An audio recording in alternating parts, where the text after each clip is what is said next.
កម្មវិធីដែលយើងសរសេរខនដងនេះគឺ MongoDB ของខាងកម្មវិធីនេះគឺយើងសរសេរនៅក្នុងទាំង comment តែចឹងវាប្រហែលក្នុងការសរសេរត្រង់ថា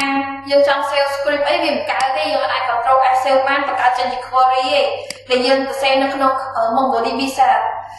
បើសិនជាអ្នកនរគ្នាមានកម្មវិធីជាមួយនឹង Navigate Premium អាហ្នឹងក៏អាច connect ទៅកាន់ database បានដែរហើយកម្មវិធីនឹងដែរវាងាយស្រួលម្យ៉ាងផង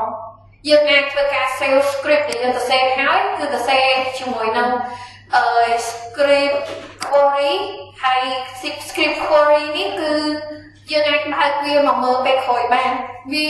ប៉ុន្តែបើសិនជាយើងនិយាយអំពីក្នុងកម្មវិធីនេះណាពេលយើងធ្លាប់សរសេរចាស់ៗគឺទិន្នន័យទៅជាប់នៅហ្នឹងតែ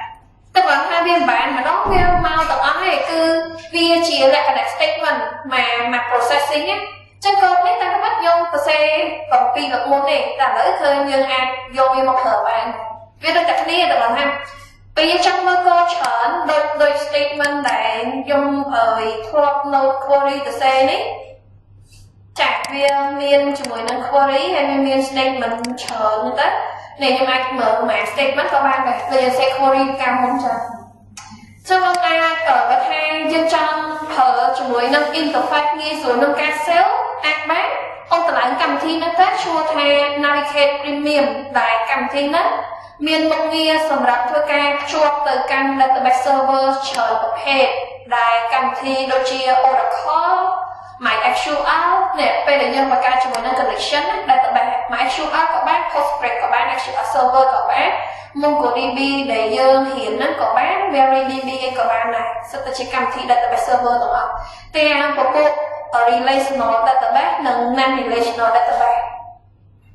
ប៉ុន្តែក៏ក្នុងហ្នឹងវាមានបើសិនជាយើងនិយាយអំពី Navigate វាមាន product Navigate ផ្សេងទៀតបើ premium យើងបានច្រើនតែវាមានNavigate MongoDB sub ឬក៏ Navigate MySQL sub អាហ្នឹងក៏មានតែបើយើងតម្លើង premium នេះអានេះតែគ្រាន់តែនេះវាត្រូវការ ក្រេកបន្តិចsoftware project ដូច software ហ្នឹង application ហ្នឹងនៅក្នុង server សាលាដូចជាមាន version ចុងក្រោយដែរចឹងឲ្យអាចចូល connect network សាលាហើយគឺមើលនៅក្នុងជាមួយនឹង software ទៅក៏ឃើញដែរកម្មវិធីវាឈ្មោះថា Navigate Premium ណាតម្លើងបានឥឡូវចូលនៅក្នុងហ្នឹងខ្ញុំ connect ឲ្យយើងមើលតែម្ដងហើយ database ហ្នឹងអូខេខ្ញុំចុចធ្វើការ connect វាសិន open connection ដើម្បីភ្ជាប់ទៅកាន់ server ជា database server នេះវាមានជាមួយនឹង database name admin classic model config and local អញ្ចឹងនៅក្នុងនេះឃើញថាមានតែមួយអត់ឃើញច្រើនផង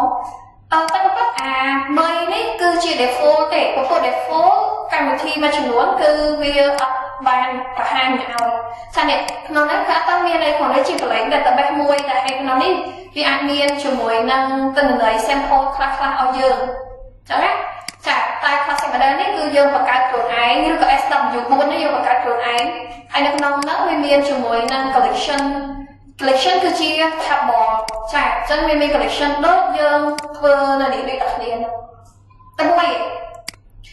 ចាឥឡូវខ្ញុំនឹងបង្កើតជាមួយនឹង new query តែខ្ញុំធ្វើការ connect ទៅលើ classic model យើងចុចបែបនេះមានន័យថាយើង connect ទៅ database ដូចយើងប្រើជាមួយនឹង use នៃ classic model អញ្ចឹងណាតែពេលដែលយើងប្រើហ្នឹងហើយយើងត្រូវការប្រើ use ទៀតទេព្រោះវាទៅ use already use ហើយវាបានភ្ជាប់ហើយជាមួយនឹង database ណាមួយដែលយើង select ទេ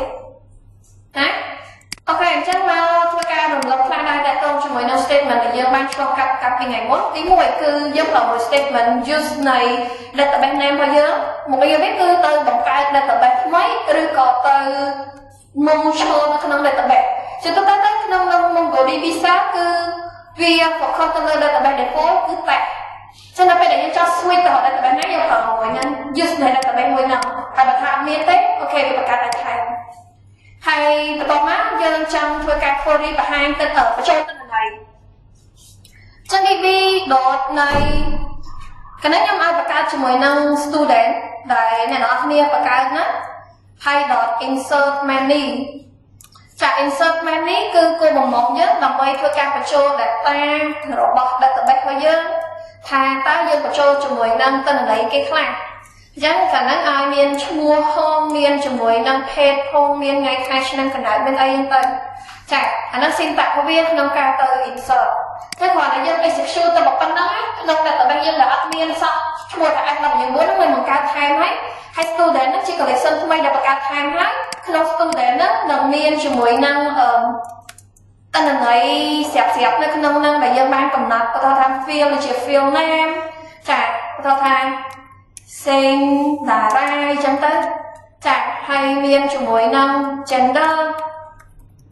miền cho mùi thà ở chìa màu chẳng tới hay cho mùi năng điều bí chia ca bạ trai tay em thổi với chị string tơ sân trong pi quan bơ khải buôn ngày tị bọc cho nên cái chia ca bạ châu tên là nói đại dương miền một nghiêng đẹp bạ châu theo một cái collection mới được về collection nó như admin hết chặt chân ở Michigan và châu tên là này chắc cái tông chỉ mới nâng ca và hai tên là này hoặc là tập B hoặc collection thôi giờ ở trong và hai tên là này giờ khởi mũi nào statement chặt bảo sao chỉ ông khoảng 6 này collection năng viên chỉ ca và hai đấy bên tay mình mang chia ca và hàng data ở nơi nông collection tế cứ chỉ cả ca và hàng chung này collection thôi giờ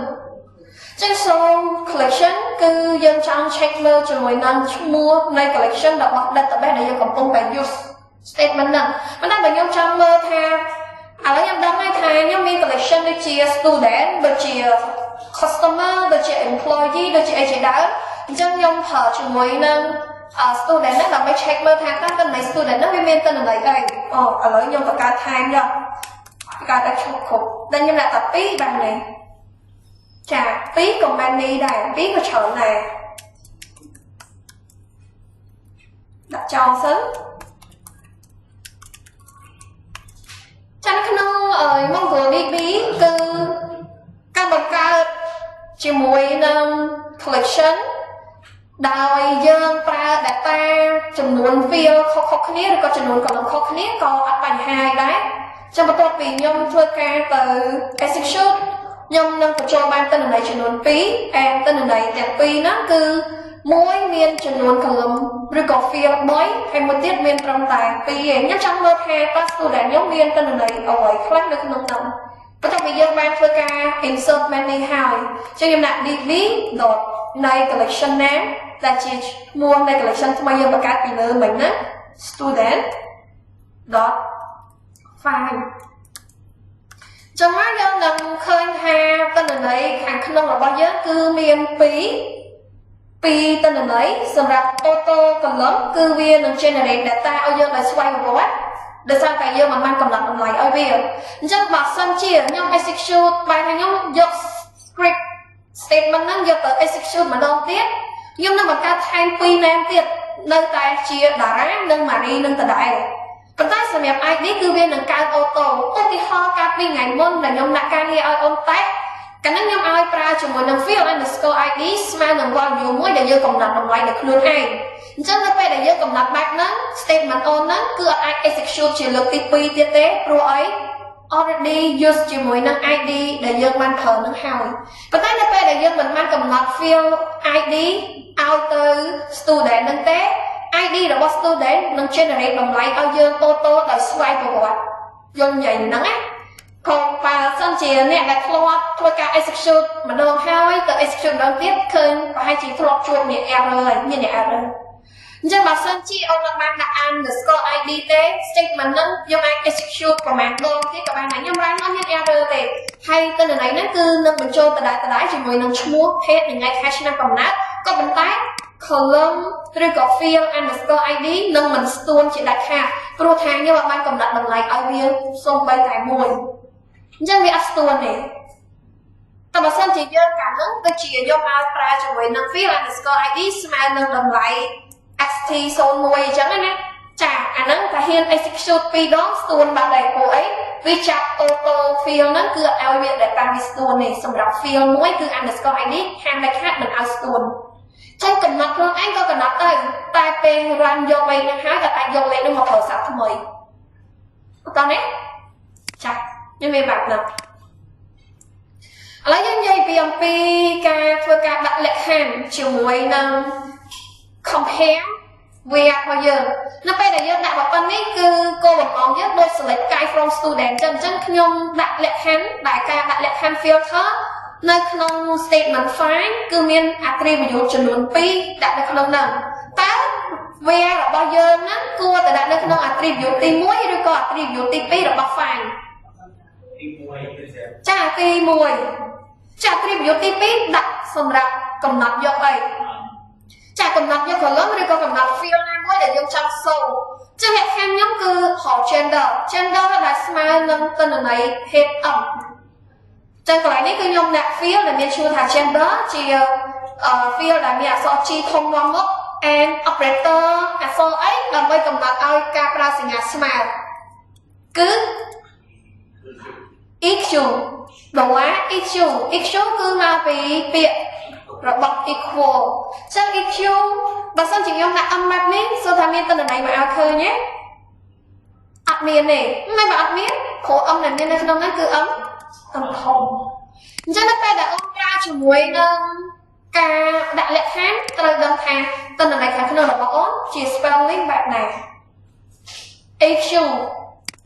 ចាបន្តមកទៀតខ្ញុំចង់ធ្វើការដាក់លក្ខខណ្ឌនៅក្នុងទិន្នន័យផ្សេងមិនមែនជា student ទេនេះជាការឧទាហរណ៍រំលឹកអញ្ចឹងយើងមកលើកយកទិន្នន័យរបស់ payment db.payment.find ជំហានទី1គឺខ្ញុំអត់ដាក់លក្ខខណ្ឌទេខ្ញុំបលែងលក្ខខណ្ឌចោលចំពោះ attribute ទី2ខ្ញុំបិទ id ចឹងឲ្យ id ស្មើនឹងតម្លៃលេខ0ចឹងកន្លែងនេះអត់ប្រើ EQ ទេណាយើងអាសាញវាថាបិទឬក៏បើកសម្រាប់ជាមួយនឹង field ដែលខ្ញុំចង់ឃើញមានដូចជា amount ចឹង amount ចង់ឲ្យចេញអានមួយទៀតគឺ payment date ឲ្យវាចេញអូខេឥឡូវខ្ញុំកំណត់យក field 2ហ្នឹងឲ្យវាបង្ហាញឃើញថាទិន្នន័យ amount របស់យើងក្នុងហ្នឹងគឺជា amount ដែលមានទុកទិន្នន័យលេខ decimal ខ្ញុំចង់ឲ្យទិន្នន័យហ្នឹងវាទៅជាលេខគត់អញ្ចឹងបើចង់ឲ្យវាលេខគត់យើងត្រូវធ្វើម៉េចចាយើងត្រូវកាត់គ្រាចោលឬក៏យើងហៅថាជាការបង្កត់លេខបកគ្រាចេញទៅទេចឹង function អ្វីដែលយើងធ្លាប់ប្រើពីមុនមកដែលមានមុខងារសម្រាប់ធ្វើការបង្កត់លេខគឺជា function round អញ្ចឹងកន្លែងនេះខ្ញុំប្រើមួយ function round អត់បានដាក់លក្ខខណ្ឌទេគ្រាន់តែខ្ញុំដាក់ខ្ញុំប្រើជាមួយនឹង new amount កើតមក function round អញ្ចឹង round ត្រូវជា function មួយដែលដាក់ដុល្លារពីមុខហើយទិន្នន័យដែលយើង round គឺជាទិន្នន័យមួយណា amount ហេតុអីបាន amount ដែលយើងសរសេរនៅក្នុង function round ត្រូវដាក់សញ្ញាដុល្លារហេតុអីវាអាចเป็น function អត់ត្រឹមត្រូវទេអនត្រូវចាំនៅពេលណាដែលយើងគណនាហើយយើងចង់យកតម្លៃណាមួយរបស់ field ហ្នឹងឬក៏ column ហ្នឹងយកមកប្រើដើម្បីគណនានោះ field name ហ្នឹងត្រូវតែដាក់សញ្ញាដុល្លារវា copy my XUR គឺថា my XUR ខ្ញុំ select យកជាមួយនឹង round ហើយយើង round នៃអី round នៃ amount ខ្ញុំយក amount ហ្នឹងមកប្រើវិញឲ្យដាក់ដុល្លារតែនៅក្នុង MongoDB នៅពេលដែលយើងប្រើ function ហើយ function ហ្នឹងត្រូវយក value ខ្លួនឯងហ្នឹងយកមកគណនាមួយ round ចឹងអូនត្រូវដាក់សញ្ញាដុល្លារបើសិនជាអូនអត់ដាក់ដុល្លារគឺមិនមែនយក value របស់ amount ហ្នឹងមកទេគឺយកអក្សរ amount ហ្នឹងយកទៅប្រកបយើងយកអក្សរ amount យកទៅប្រកបលេខបានអត់បានទេព្រោះ amount ជាអក្សរតែយកអក្សរណាទៅប្រកបតយកលេខបានប្រកបបានអត់ទាន់ទេចឹងកន្លែងនេះគឺយើងដាក់សញ្ញាដុល្លារក្នុងគោលបំណងគឺយក value របស់ field amount ហ្នឹងយកមកគណនាជាការប្រកបលេខជាលេខគត់ចាអញ្ចឹងទិន្នន័យហ្នឹងគឺយើងនឹងទទួលបានជាមួយនឹង new field ឬក៏ហៅថា new column ដែល column ហ្នឹងវាឈ្មោះថា amount តែសួរថាបើមែនតើ តែនៅក្នុង payment មានបានបង្កើត field ថ្មីឈ្មោះថា new amount នោះអត់ទេ fine ដូច select អញ្ចឹងរាល់អ្វីដែលយើង select គ្រាន់តែទាញយកមកបង្ហាញបដិសណ្ឋវាមិនបានបង្កើតជាមួយនឹង new field ទេôngត្រូវចាំណាអញ្ចឹងបើសិនជាអូនចង់បង្កើត new field ត្រូវប្រើ statement អីក្នុង MySQL ឥឡូវកន្លងមក MySQL កន្លងខ្ញុំមានតែ3ទេខ្ញុំចង់ថែមកន្លងមួយទៀតកន្លងទី4នៅក្នុង table ខ្ញុំប្រើ statement អីចង់ចាouter table add column ត្រូវអត់តែនៅក្នុង MongoDB គឺអត់បែងចែកជាមួយនឹង outer ផ្សេង update ផ្សេងទេ statement ដែលយើងយកមកកែប្រែទិន្នន័យឬក៏កែប្រែជាមួយនឹងធាតុរបស់ collection គឺតែ statement update ដូចគ្នាចឹងខ្ញុំសរសេរនេះខ្ញុំមក compare ពីឲ្យអូនណានៅពេលដែលខ្ញុំប្រើ find u amount នៃ round amount ហ្នឹងគឺមានន័យថាយក amount ដែលមានស្រាប់យកទៅបង្កត់ជាលេខគត់ហើយបង្ហាញក្នុង field ថ្មីដែលមានឈ្មោះថា new គ្រាន់តែជាការបង្ហាញឲ្យតើណាបន្ទាប់មកខ្ញុំមកតេស្តជាមួយនឹង db dot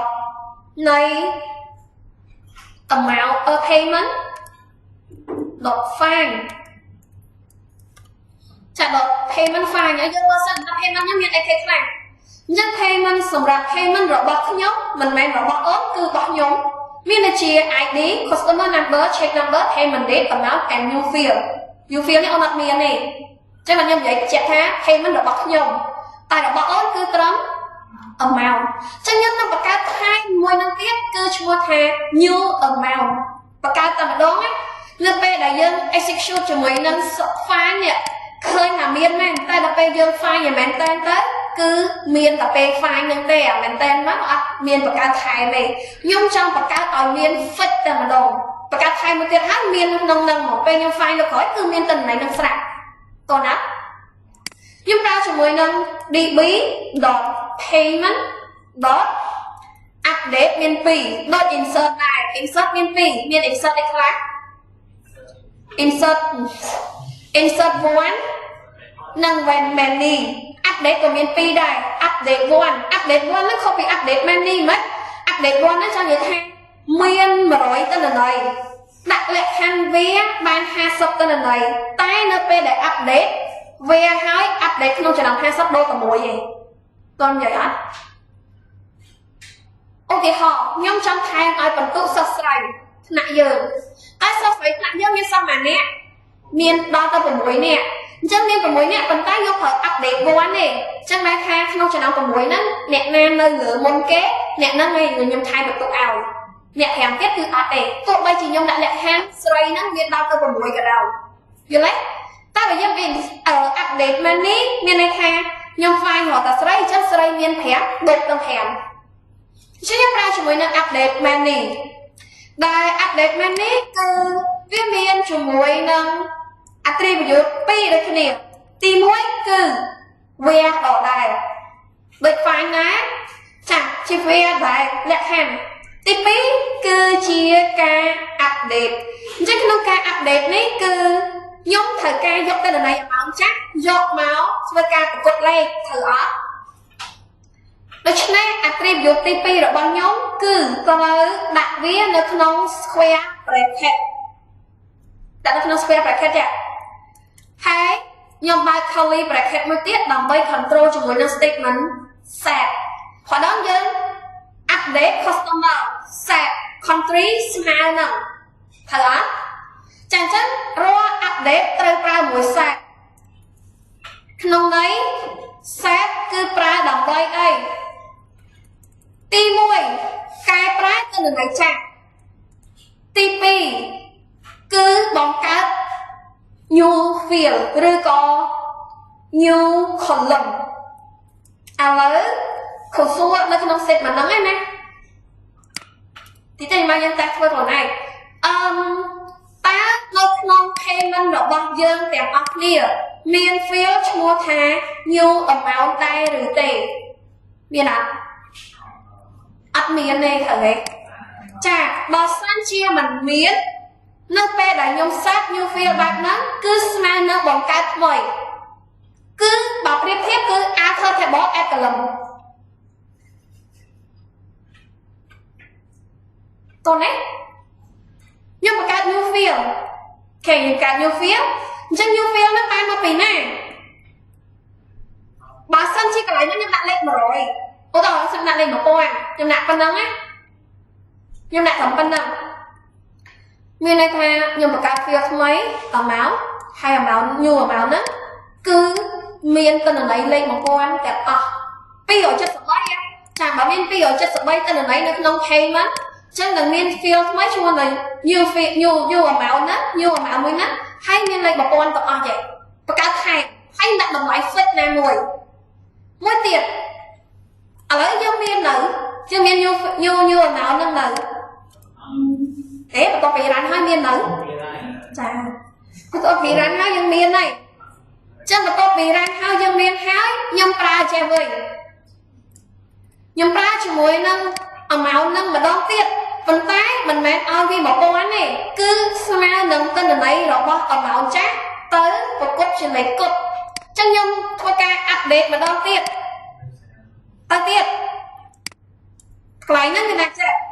chúng tôi acknowledge rõ mang ha ca asexual update của bao giờ cứ success hỏi tên là này đã cài trái cứ miền biểu chất số bấy đại dương đặt lệ kháng miền biểu chất số bấy đại chất miền lệ kháng biểu chất số bấy ca biểu chất số bấy bao nhiêu nó đang mà đo tiết sư thả máu nữa ban do ở máu trang tay một cốt hao vậy chất asexual tiết bằng miền hao chân modify bằng đồ tiệt á lấy đồ với cuối viên miền hao vậy chân bằng miền hai cái này nó mà tranh sồn chắc mà đông sồn mà đông lấy đó hết bà sân chia miền cài hao cài bàn má người phải hai modify không phân nặng hai bà sân chia ấp miền cài sót hai mà đông tiệt cài sót chân là miền ai phát lại nó tranh sồn chân còn ao chơi thôi mạch bạn phải dương khơi phải nhom miền lệch mà đông miền lệch sồn mà đông miền lệch màn chẳng ấy chân người ta tan lệch hem đông này trong ao ấy trong cái từ răng ti muối ấp toàn miền đế và toàn bì dương răng ti muối hái viên miền nhiều phía nhiều máu một con và toàn máu nhom từ răng mà đón tiết muối ấp đẹp xế cứ lên một con này viên mình phải cao thay này hai mình phải cao thay ấp mát rốt cho nó miền này chắc mà miền hái này mà đón tiết cứ từ ấp đẹp phiên năng mà ấp đẹp vào vừa bọc phiên năng tai bọc phiên nắng con thay mà so rồi có còn thay mà sao ông còn là cái đôi bị ăn tốt từ ăn thông rồi cực bị thông tới tốt chứ và cả thay môi tiệt spelling đôi khi tay chụp qua alphabet và sẽ môi thông môi tốt nó có cái hai thật không đài còn đấy chả chẳng mà phải là dân đang nạp sang tiết cứ mình và cả thay nhiều mạo tiết đấy tới update đồng lấy đồng bọc đồng mạo phải chưa còn nữa ok ta xem á xong đó mình thằng lớn ấy cứ ông trong tay ta nhân của bán mình tay của bán vì pro ra thà ôn ban một cái virus ấy chả à vậy là dương tay bán cứ ông nó con hiện update menu thời ấy chả rất là con hiện update menu thế mà tay update nguội nhông rồi ok hái trang nhông ao dương thưa update nguội mời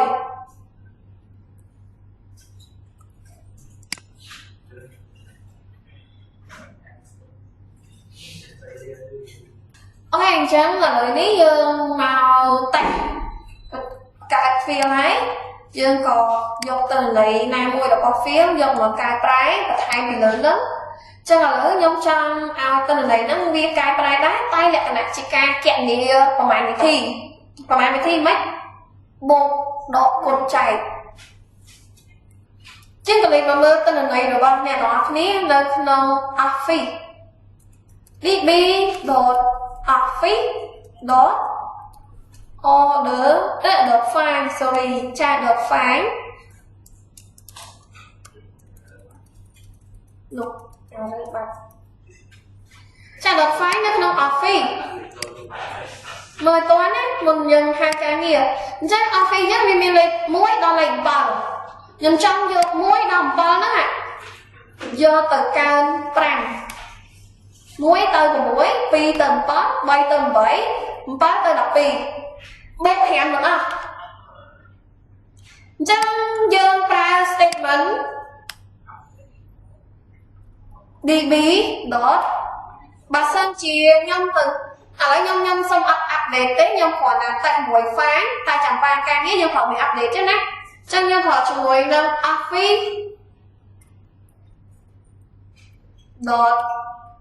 find ដាក់លក្ខខណ្ឌ update ចាំបាច់ដាក់លក្ខខណ្ឌអញ្ចឹងខ្ញុំមកធ្វើការបង្ហាញបិទ ID អញ្ចឹង underscore ID 0ជប់ពេលដែលយូរយើងចំណាំដៃ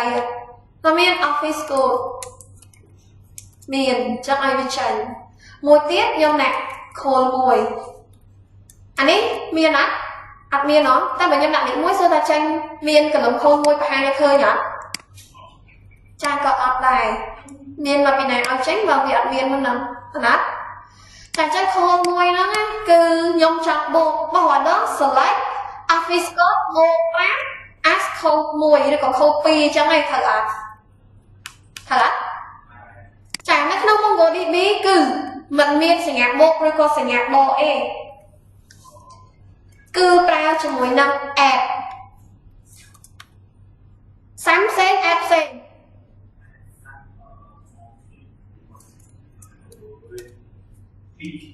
ចាចាំតិចខ្ញុំសុំនិយាយចាយើងបូកតម្លៃ2យកតម្លៃគេយកទៅបូក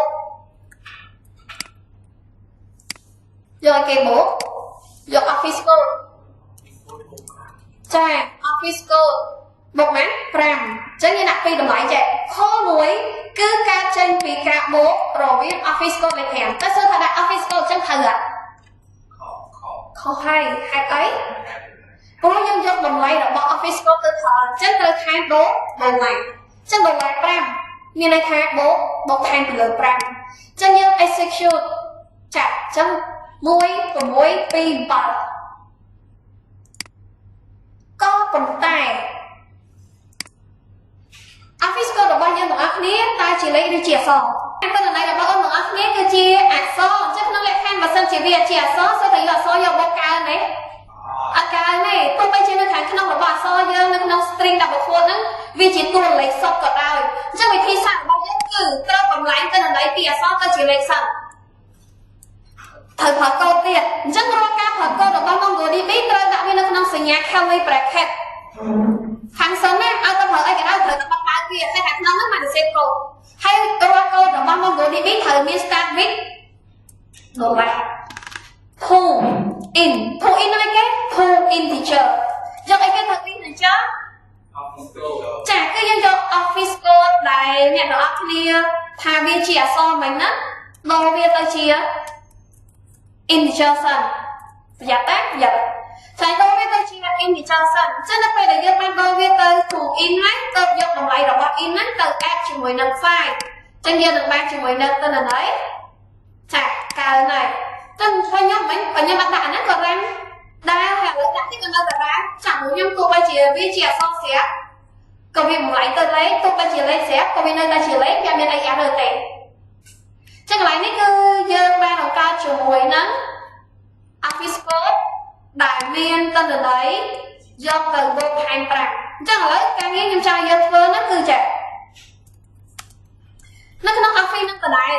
គ្រាន់តែខ្ញុំសរសេរនេះគឺជា file អញ្ចឹងសួរថាតើពេលដែលខ្ញុំទៅ file ទិន្នន័យមែនតើថា office នឹងមាន call 1ហ្នឹងអត់មានទេទៅអត់ចឹងខ្ញុំចង់ឲ្យអូនហ្នឹងទៅបង្កើតជាមួយនឹងទិន្នន័យ field មួយទៀតចាទៅ add field ចំនួន2 field ទី1គឺមានឈ្មោះថា new office code ហើយ office code ហ្នឹងគឺយកទិន្នន័យរបស់ office code ចាស់ហ្នឹងដូចឥឡូវដែរយកទៅបូកថែម5យកអាចារ្យថែម5ណាចាហើយមួយទៀតគឺយើងមានជាមួយនឹង field ថ្មីឈ្មោះថា group ហើយ group ហ្នឹងគឺឲ្យចេញ SW 3 office អត់មានទេ new office code ក៏អត់មានដែរ group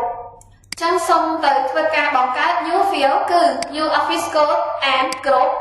New Office Code គឺជា field មួយដែលបង្កើតដែលចាប់យកតម្លៃរបស់ Office Code ចាស់បូក5មែនហើយកម្រិតដូចលើហើយគ្រប់គឺជាទិន្នន័យមួយដែល fix គឺ SW3 នឹងតែម្ដងជា string យកទៅបង្កើតហើយបន្ទាប់មកទៅ set statement មួយទៀតឲ្យខ្ញុំគឺ find ដើម្បីទៅ check មើលថានៅក្នុង Office ពិតជាមាន field ថ្មី2ត្រូវបានបង្កើតមែនចុះ statement ដែលខ្ញុំត្រូវ check ក្នុងនោះមាន3មានសុំទៅមាន2មួយគឺ update បង្កើតខាងលើគ្នាយើងខ្លះថាខ្ញុំ update 2ដង update មួយបង្កើត new office សិន update មួយទៀតចាំបង្កើតគ្រប់តាមក្រោយក៏បានឬក៏ប្រើតែ update តែមួយបង្កើត2ឲ្យហើយហ្មងក៏បានដែរហើយមិនទៅគឺ fine ប៉ុណ្ណឹងតោះសាក់ធ្វើខ្ញុំទៅលើ check ការងារតិច